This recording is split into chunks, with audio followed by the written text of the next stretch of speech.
नमस्कार। मुख्य समाचार सह मो दिव्यासा। देश में चतुर्थ पर्याय तथा ओडिशा रे प्रथम पर्याय भोट पर आज प्रार्थीपत्र दाखलर शेष दिवस। मे 13 तारिख में ओडिशार कलाहांडी, नवरंगपुर, ब्रह्मपुर और कोरापुट संसदीय क्षेत्र में निर्वाचन होगाकु थिबा बेले गतकाली सुधा मोट 30 जन सांसद प्रार्थी नामांकन पत्र दाखल करिसेंती। सेही भली गतकाली सुधा विधानसभा पई 178 जन प्रार्थी मनोनयन पत्र दाखल करिसेंती। मे 13 तारिख में देश में 9टी राज्य में मोट 96टी लोकसभा आसन समेत आंध्र प्रदेश समस्त विधानसभा आसन और ओडिशार 28टी विधानसभा आसन रे मतदान अनुष्ठित हेबो। आसंताकाली देश में द्वितीय पर्याय लोकसभा निर्वाचन अनुष्ठित हेबो। एथिरे 13टी राज्य और गोटे केन्द्रशासित प्रदेश 88टी लोकसभा आसन रे मतदान हेबो। एही पर्याय रे केरलर 20टी, कर्नाटकर 14टी, राजस्थान 13टी, उत्तर प्रदेश और महाराष्ट्र 8टी लेखाएं, मध्य प्रदेश 7, आसाम और बिहार 5टी लेखाएं, पश्चिमबंग और छत्तीसगढ़ 3टी लेखाएं एवं जम्मू काश्मीर, मणिपुर और त्रिपुरार गोटे लेखाएं आसन रे मतदान अनुष्ठित हेबो। सकाळ 7टारू मतदान आरंभ होई अपराह्न 5टारे शेष हेबो। द्वितीय पर्याय भोट रे मोट 1210 जन प्रार्थी भाग्य परीक्षा हेबो। मतदान पई विभिन्न भोट केन्द्र गुड़िक आवश्यक सुरक्षा व्यवस्था ग्रहण करा जायछि।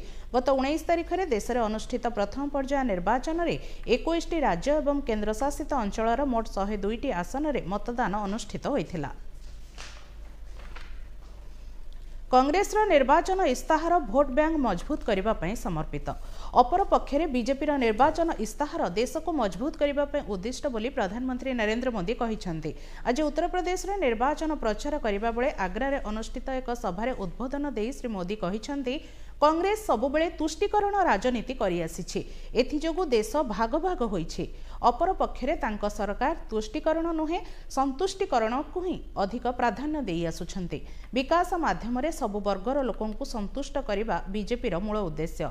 सबका साथ सबका विकास संतुष्टिकरणर महामार्ग बोली श्री मोदी कहिसेंती। गरीब लोकंक सशक्तिकरण पे सरकार नुआ मॉडल कार्यकारी करुछंती। फଳରେ देशर 25 कोटी लोक दारिद्र्य सीमारेखा उपरकू उठिछंती बोली श्री मोदी कहिसेंती। मोदी ही है और इसलिए मेरी गारंटी आपके माध्यम से जरूर पहुंचेगी। साथियों, जब एक के बाद एक गरीब के सशक्तिकरण के हम काम कर रहे हैं, गरीब को गरीबी को परास्त करने के लिए मजबूत कर रहे हैं, एक ऐसा मॉडल है जिस मॉडल की आज दुनिया के लोग चर्चा कर रहे हैं, क्योंकि हमने जो रास्ता अपनाया है, हमने जो मॉडल अपनाया है, उससे आज देश में 25 करोड़ देशवासी जो गरीबी की जिंदगी जीते थे, वो गरीबी से बाहर निकले। कांग्रेस निर्वाचन इस्ताहार को बीजेपी कदर्थ करुछि बोली अभियोग करिसेंती कांग्रेस वरिष्ठ नेता जयराम रमेश। से दिल्ली रे एक सांबादिक सम्मेलन रे एभली अभियोग करि कहिसेंती, कांग्रेस किछि सर्वसाधारण प्रसंग को नै निर्वाचन लढिबाकू जाउथुबा बेले बीजेपी ताहार भूल अर्थ बाहर करुछि। भारत जोड़ो यात्रा एवं भारत जोड़ो न्याय यात्रा बेले कांग्रेस लोकंक ठारू पाइथिबा मतामत एवं प्रस्ताव अनुसार निजर इस्ताहार प्रकाश करिछि। मुद्रास्फीति एवं बेकारी रोकिबा क्षेत्र में बीजेपी संपूर्ण विफल होइछि बोली श्री रमेश अभियोग करिसेंती। भाग ली और इस यात्रा के दौरान जो समाज के अलग अलग वर्गों से उनकी मुलाकात हुई, चर्चा हुई, जनता की चिंता वो सुने, जनता की परेशानी को उन्होंने देखा और उसी के आधार पर ये न्याय पत्र बना। वरिष्ठ बीजेपी नेता नरेंद्र मोदी एवं कांग्रेस नेता राहुल गांधी विरोध में निर्वाचन आचरण विधि उल्लंघन अभियोग होइछि। एही घटना रे निर्वाचन कमिशन बीजेपी सभापति जेपी नड्डा एवं कांग्रेस सभापति मल्लिकार्जुन खड़गे को नोटिस देइछन्ति। आसंता 29 तारिख पूर्वाह्न 11टा सुधा जवाब दाखल पर निर्देश दिया जाइछि। राजस्थान बसुआरा ठारे नरेंद्र मोदी एवं केरलर कोटायाम ठारे राहुल गांधी निर्वाचन सभारे भाषण देबा बेले आदर्श आचरण विधि उल्लंघन करिथिबा नै सीपीआई और सीपीएम निर्वाचन कमिशन का निकट में अभियोग करिसेंति। कांग्रेस पक्षरु मध्य श्री मोदी विरोध में अभियोग करा जाइछि।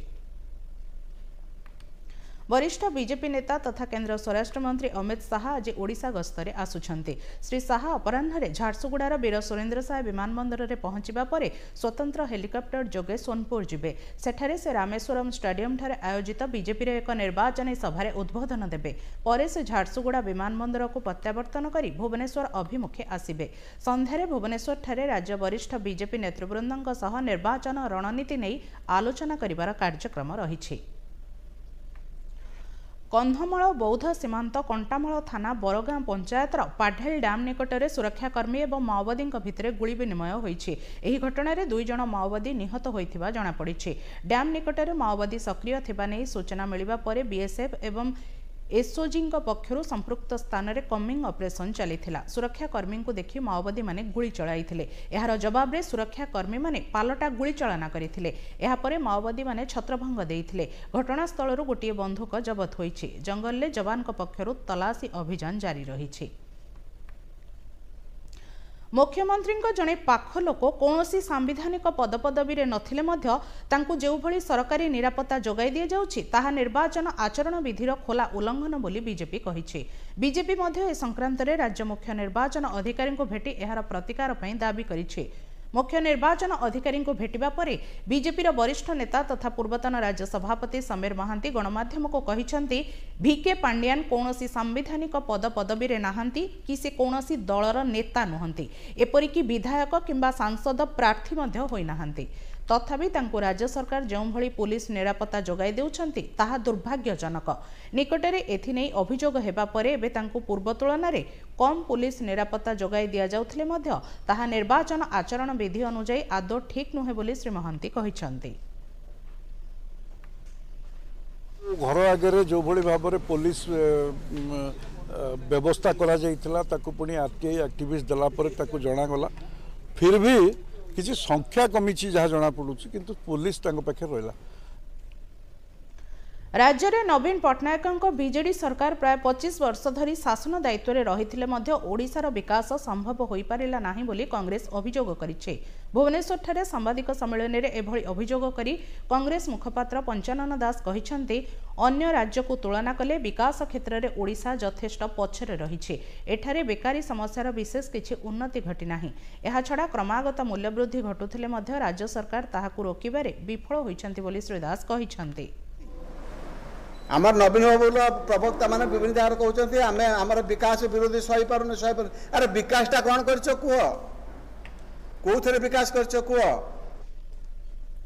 वर्तमान देखिबा पाणीपाग संपर्कित खबर। उत्तर पश्चिम पश्चिमांचल पर्यंत शुष्क वायु प्रवाह और सौर तरंगर अधिक तीव्रता जोगु उपकूल ओडिशा रे ग्रीष्म प्रवाह अब्याहत रहिबो एवं तापमात्रा 40 डिग्री रु अधिक रहिबो। आसंता काली गजपति, गंजाम, बालेश्वर, नुआपड़ा, मयूरभंज और भद्रक जिल्लार विभिन्न अंचल में ग्रीष्म प्रवाह एवं किछि अंचल में भीषण ग्रीष्म प्रवाहर आशंका रही। सेथिपई सेही सबु अंचल में ऑरेंज वार्निंग जारी होइछि बोली भुवनेश्वर पाणीपाग कार्यालय पक्षरु सूचना दिया जाइछि। वर्तमान मुख्य समाचार को एठी रखुछु। परवर्ती समाचार संध्या 7 टारे। नमस्कार।